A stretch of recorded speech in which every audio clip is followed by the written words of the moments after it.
He had built an empire from nothing, yet tonight, all that power meant nothing. The sound of his shoes echoed through the long hospital corridor, each step heavier than the last. His name was Ethan Hale, the man the world called unstoppable. But deep inside, he was just a man who had lost everything that truly mattered. Hours ago, he had signed the divorce papers that ended his 5-year marriage. He told himself it was freedom, that it was better this way. No emotions, no weakness, no distractions. But now, standing outside the ICU door, his hand refused to turn the handle. Something inside whispered that what waited behind that door would change everything. The nurse spoke softly. "She asked for you." Those 4 words hit him harder than any deal or loss ever could. The woman he once loved, the one he had pushed away for success, had spoken his name again, in her most fragile moment. As he entered, his breath caught. The room smelled of antiseptic and sorrow, but his eyes found the one person who once made his world bright. And beside her, a small figure looked up, a pair of eyes that mirrored his own. His world began to crumble before he even understood why. Ethan froze in place, unable to breathe as the child's curious eyes met his. The nurse whispered something about the little girl waiting all day, but his mind was too loud to listen. That face, those eyes, they held a reflection of himself. For a moment, time stopped. He wanted to ask who she was, but deep down, his heart already knew the truth he had tried to bury for years. Emma stirred weakly, her voice barely above a whisper. "You came." The sound of it broke through the walls he had built. Memories flooded in. Nights of laughter, mornings of promises, the day he walked out without turning back. Now standing there, he realized what pride had cost him. He knelt beside her, unsure what to say, every word choking in his throat. The child clutched Emma's hand and looked at him again. "Mommy said you'd come someday," she said softly. His vision blurred.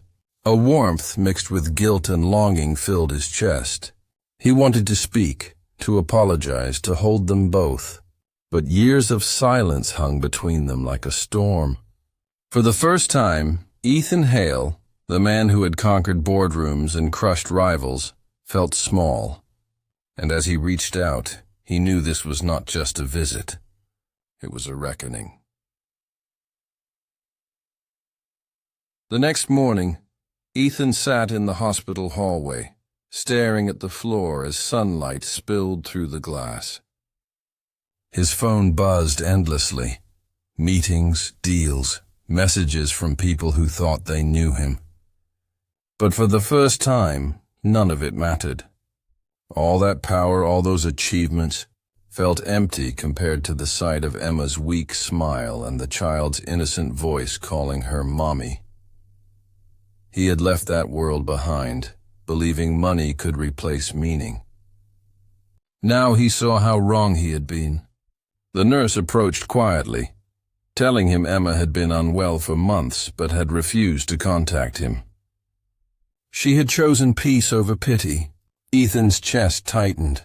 She had been suffering alone while he was busy building an empire that no longer felt like his. The door opened again and the little girl peeked out, holding a small drawing in her hand, a family of 3 under a bright sun. "I drew this for you," she said shyly. His throat burned as he took it. He couldn't remember the last time someone had given him something without wanting anything in return. That small paper carried more value than every contract he had ever signed. And in that moment, Ethan knew he wasn't just standing in a hospital. He was standing at the edge of redemption. Ethan walked into the ICU again later that evening, his heart pounding in a way it hadn't in years.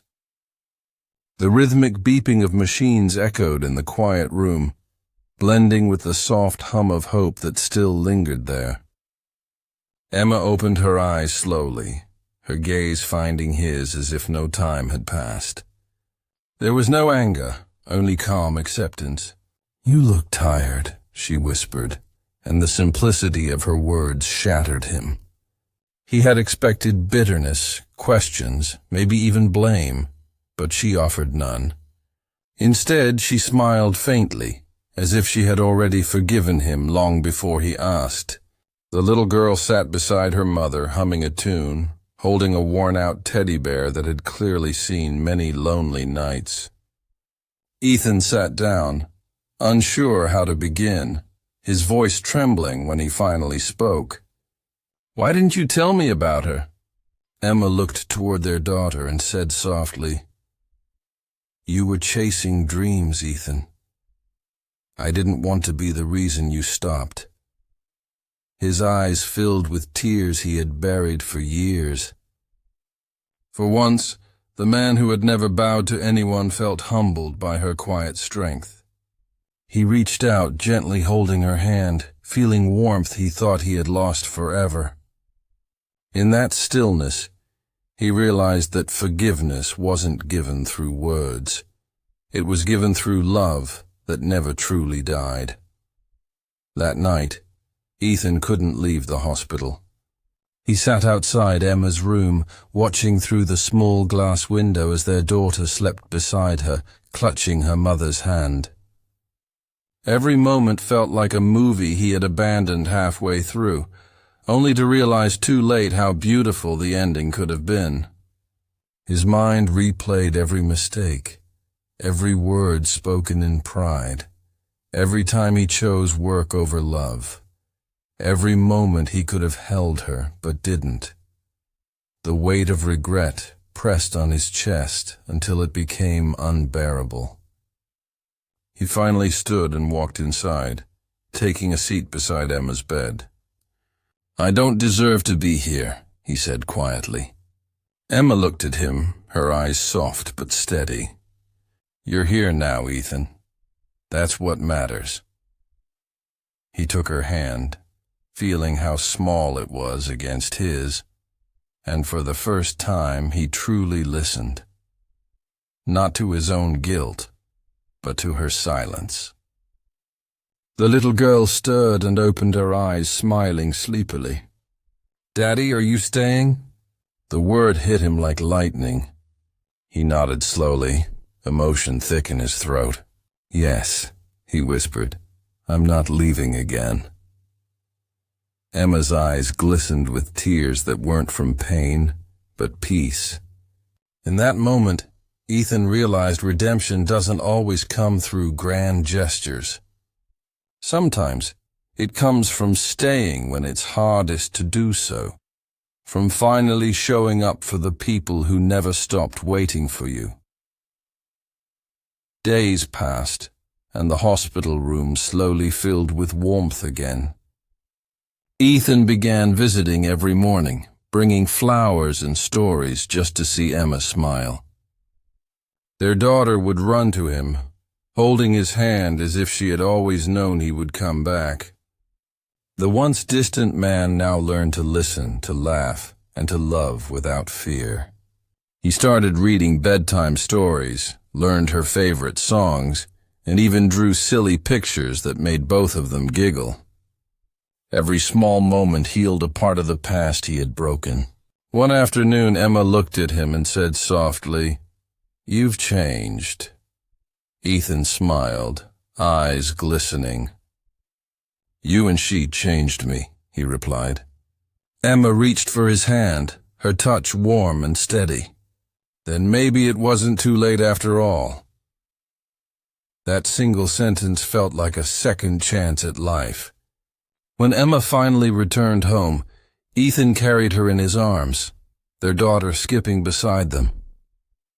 The man who once believed success was everything had now found a different kind of wealth, the kind that lives in laughter, forgiveness, and love reborn.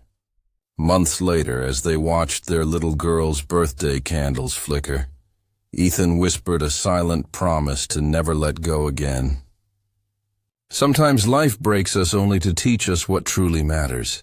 And for Ethan Hale, what mattered most was never in the boardroom.